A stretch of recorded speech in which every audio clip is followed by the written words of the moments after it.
Quand il s'agit de lancer un projet ou de sortir de sa zone de confort pour changer sa situation ou par exemple pour améliorer sa vie, la plupart des gens ne manquent pas spécialement de motivation parce que quand on débute un projet, on est souvent motivé. Mais le problème, c'est que bien souvent, on manque de faire les bonnes actions. Je te parle là des actions qui ont vraiment un poids, celles qui changent vraiment les choses. Et dans cette vidéo, on va voir la magie des actions à impact.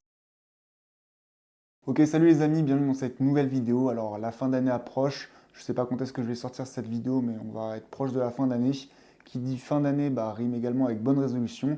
Et justement, je voulais profiter de cette occasion pour vous sortir une vidéo sur un petit peu les actions à impact. Donc c'est ce que je vous ai dit un petit peu dans l'intro. Quand on va se lancer dans la création d'un business, dans un investissement immobilier, dans un nouveau projet, il y a souvent une erreur que beaucoup de personnes font. Et cette erreur justement, c'est qu'on confond l'action avec l'occupation. Quand tu vas lancer ton projet, du moins les premiers jours, les premières semaines, quand tu vas te lancer dans ton aventure, commencer à vouloir investir dans l'immobilier, que tu vas vouloir te sentir productif. Et donc, tu vas mettre en place des actions qui, on va le voir, ne sont pas tout le temps les bonnes, afin que tu puisses te sentir avancer justement sur ce fameux projet. Mais bien malheureusement, être occupé ne rime pas forcément avec être productif. Comme je disais dans l'intro, toutes les actions n'ont pas le même poids. Il y a des actions que tu vas faire qui vont te faire avancer d'1%, alors que d'autres vont te faire avancer de 20 ou 30%. Et c'est justement là qu'on va pouvoir différencier les actions légères, donc qui ont très peu de sens, on va le voir dans des exemples concrets par la suite, avec des actions à impact, une action que tu vas faire une fois qui va vraiment drastiquement changer les choses. Si je prends un exemple global qui va parler plus ou moins à tout le monde sur le fait par exemple de gagner plus d'argent, toi qui regardes cette vidéo, tu as sûrement un emploi, donc un salaire, et tu t'es déjà dit, tiens, comment je pourrais faire pour gagner tout simplement plus d'argent. Donc il y a des actions légères, comme je disais précédemment, qui vont être, je vais faire plus d'heures supplémentaires, donc je vais me tuer à la tâche, je vais commencer plus tôt, je vais finir plus tard, dans l'idée de, à la fin du mois, gagner un petit peu plus. Il y en a qui vont avoir l'idée de demander une augmentation, donc c'est déjà un petit peu plus intelligent, parce que c'est une action qu'on va mettre en place une fois, et qui va nous permettre tout simplement tous les mois d'avoir 50 euros, 60 euros en plus sur sa fiche de salaire. Et si on parle vraiment d'action impact, moi ce que je te propose dans ce cas-là, si un jour tu te dis je veux gagner plus, je t'invite tout simplement à te diriger vers des pays frontaliers avec la France et l'Europe. Je pense notamment au Luxembourg ou à la Suisse, là où tu vas pouvoir drastiquement changer les choses. Moi, je sais qu'en 2022, comme je l'ai déjà partagé sur cette chaîne, j'ai décidé de quitter Paris pour la frontière suisse. Donc à Paris, j'étais manutentionnaire, je gagnais 1400 euros par mois. En Suisse, quand j'ai réussi à trouver mon CDI, je gagnais jusqu'à 3600 euros net par mois. Donc ça, c'est clairement une action impact. J'ai fait un choix dans ma vie. Certes, après, il y a des concessions, etc. Après, c'est propre à chaque personne. Mais voilà, en faisant le choix de quitter mon travail, on va dire, à Paris et de partir à la Suisse, j'ai pu quasiment tripler mon salaire. Et en triplant mon salaire sur les 3 à 4 dernières années qui sont passées, c'est un effet boule de neige. J'ai pu tout simplement drastiquement changer les choses. Ça m'a permis tout simplement d'investir plus dans l'immobilier de manière plus simple, de lancer d'autres projets, des choses comme ça. Pour revenir maintenant sur les idées à impact et changer un petit peu d'exemple pour que tu comprennes un petit peu la vision, si demain tu lances un business, peu importe lequel, les premières questions que tu peux potentiellement te poser, ça va tout simplement être comment je vais créer mon logo, ou du moins à quoi il va ressembler, de quelle couleur va être mon site internet. Tu vas peut-être même pouvoir te perdre sur YouTube ou sur des choses comme ça, en comment réussir le dropshipping ou le e-commerce ou les choses comme ça. Alors qu'en face, si, comme on le dit depuis le début de cette vidéo, tu mets des actions à impact, les premières choses qui vont être vraiment bénéfiques et qui vont avoir un impact sur son business, ça va être la première chose que je peux faire, c'est démarcher 10 prospects, effectuer ta première vente, même si elle est imparfaite. Ça peut tout simplement être, comme je disais, prospecter des gens pour leur proposer des services de monteur vidéo, peu importe le domaine dans lequel tu es. Contacter un prospect, vendre quelque chose en direct ou du moins essayer de le vendre, ça a beaucoup plus de poids que de créer un logo ou de choisir ton site s'il va être bleu ou rose. Ça c'est pareil, c'est des actions légères qui n'ont pas d'impact, alors que les autres qu'on a vus, ça a plus d'impact. Et il y a plus de chances que ça améliore ta vie et du moins que ça change les choses. Pour prendre un autre exemple, et comme tu l'as compris, c'est un exemple que j'aime bien, on va parler d'investir dans l'immobilier. Si toi qui regardes cette vidéo, tu te dis oui, j'aimerais bien investir dans l'immobilier, peut-être que tu as et que tu vas effectuer des actions légères, comme par exemple tu vas lire des livres sur l'immobilier pour les nuls, tu vas encore une fois regarder des vidéos sur YouTube, là où au final tu devrais tout simplement faire des premières visites, même si ce n'est pas dans l'idée d'acheter maintenant, mais du moins tu programmes 5, 6, 7 visites dans ta ville, tu vois un petit peu à quoi les biens ressemblent, tu te fais déjà une première idée de comment se passe une visite, tu commences à rencontrer des partenaires type des agents IMO, des courtiers, des choses comme ça. Et là, tu rentres vraiment dans le concret. Quand j'avais 23 ans, ça faisait déjà plusieurs années que je voulais investir dans l'immobilier. Je m'étais donné un week-end pour trouver mon premier bien à acheter.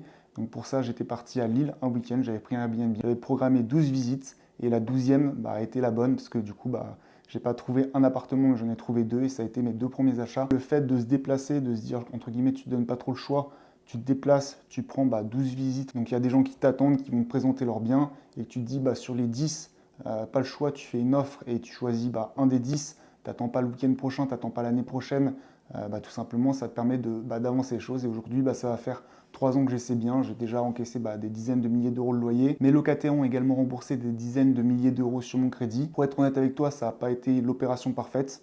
Aujourd'hui d'ailleurs, ça a été entre guillemets la pire opération que j'ai pu faire niveau renta, mais c'est pas grave. Comme j'aime le dire, du moins sur le domaine de l'immobilier, ça ne s'apprend pas dans les livres, ça ne s'apprend pas sur les vidéos YouTube, ça s'apprend sur le terrain. Donc là encore, on rejoint un petit peu l'idée des actions à impact. Pour donner un dernier exemple qui va sûrement te parler avec cette fin début d'année, il y a pas mal de personnes qui en janvier vont se dire voilà, le 1er janvier, je me mets au sport. Ils vont passer par exemple 1 heure le samedi après-midi sur le site Nike ou dans les magasins à essayer de trouver la meilleure paire de chaussures, à essayer de trouver la meilleure salle de sport. Se résume à des actions légères qui n'ont aucun impact, qui ne vont rien faire.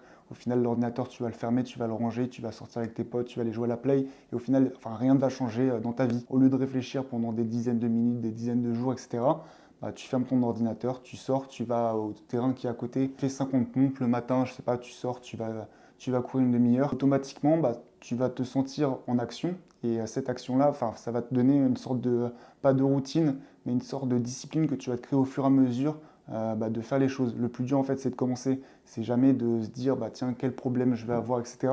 Le plus dur dans tous les types de domaines, que ce soit les business, l'investissement, que ce soit dans le sport, que ce soit dans la nutrition, que ce soit gagner plus d'argent, c'est toujours de faire le premier pas. Et quand tu fais le premier pas, tu rencontres des difficultés ou non, mais tu sors de ta situation initiale. Et du coup, tu te sens progresser, ça te donne envie de continuer. Et c'est vraiment là que tu as des résultats concrets. La motivation ne précède pas l'action, elle en est la conséquence. Je t'invite à réfléchir sur cette phrase. Le moment parfait n'existe jamais. Pour stéréotyper un petit peu la chose, on se dit tous qu'il faut attendre que tous les feux soient verts sur les 45 prochains kilomètres pour commencer à rouler, pour commencer à lancer pour son projet. Ça, c'est la théorie. Mais quand on est dans la réalité, on va avancer un feu vert, 2 feux verts, il va y avoir un orange, en fait il va y avoir des travaux, il va y avoir une déviation, on va devoir faire demi-tour, on va devoir reculer, on va devoir repartir. Rien ne se passe comme prévu, ça c'est valable pour tous les projets. N'attendez surtout pas le bon moment pour vous lancer, parce que sinon vous ne vous lancerez jamais. Il n'y a pas de bon moment. Je n'ai pas attendu le bon moment pour me lancer dans l'immobilier, je n'ai pas attendu le bon moment pour partir à la frontière suisse. C'est fait assez rapidement. En août, je suis parti avec un ami juste à côté de la Suisse. C'est là que j'ai pu rencontrer des gens qui m'ont partagé un petit peu leurs expériences. Je fais quoi dans la vie? Je travaille au McDo, je gagne 3 000 euros par mois. Toi, tu fais quoi? Je suis ingénieur, je gagne 8 000 euros par mois. Déclic. Fin août, on rentre de vacances. Septembre, j'avais déposé mon mois de préavis. Octobre, j'étais parti. Et au final, j'étais pas prêt, j'avais pas 3 000 euros sur mon compte. Ça me m'était compliqué au début. J'avais mon logement à rendre. J'avais pas spécialement de plan dans l'idée, j'avais pas de travail qui m'attendait. Attendez pas le bon moment pour vous lancer. Et ça, c'est valable pour le business, pour le sport, pour l'immobilier, pour tout, pour tout, pour tout. Donc vraiment, si tu as un petit projet en tête et si tu regardes cette vidéo et si tu suis cette chaîne, c'est que tu as forcément un attrait pour l'entrepreneuriat, pour l'investissement ou pour quelque chose comme ça, et lance-toi. Si tu veux faire du e-commerce ou du dropshipping, lance maintenant, crée ton site maintenant, même s'il ne va pas être parfait, c'est pas grave. Dans les semaines, dans les mois qui vont venir, tu vas l'améliorer. Tu vas rencontrer des gens qui font du e-commerce, qui vont t'aider, etc. Comme je te le disais, si tu veux faire de l'immobilier, commence à faire des visites. Si tu veux perdre du poids ou du moins maigrir, peu importe, commence maintenant. Attends pas d'avoir les meilleures chaussures, attends pas d'avoir ton meilleur pote qui viendra jamais pour t'assister sur les séances. Lance-toi maintenant. On arrive gentiment à la fin de cette vidéo. Ce que je te propose, avant que tu puisses vaquer à tes occupations, cliquer sur la vidéo suivante qui est juste à côté ou faire autre chose, c'est de te demander quelle action impact tu pourrais mettre en place. Passer ce coup de fil, tout simplement d'aller prendre ce rendez-vous. Je t'invite peut-être à aller prendre rendez-vous dans une agence immobilière de ta ville pour au moins voir à quoi ressemble un appartement dans les budgets que tu t'es déjà dit. Et voilà, tu as fait ta première visite, tu as vu comment ça s'est passé. L'agent immobilier va peut-être te dire, tiens, hier, j'ai rentré un bien qui n'est pas encore mis sur le marché, ça, et ce sera entre guillemets l'affaire du siècle. En fait, comme je te le dis dans cette vidéo, mets-toi en action, c'est comme ça que tu vas drastiquement pouvoir changer les choses, et ça avant l'année 2026. En tout cas, si tu as bien aimé cette vidéo, je t'invite tout simplement à mettre un petit commentaire pour me dire ton avis. Surtout, n'oublie pas de t'abonner et de mettre un petit like. Je te dis à très vite pour une prochaine vidéo. C'était Jules. Ciao.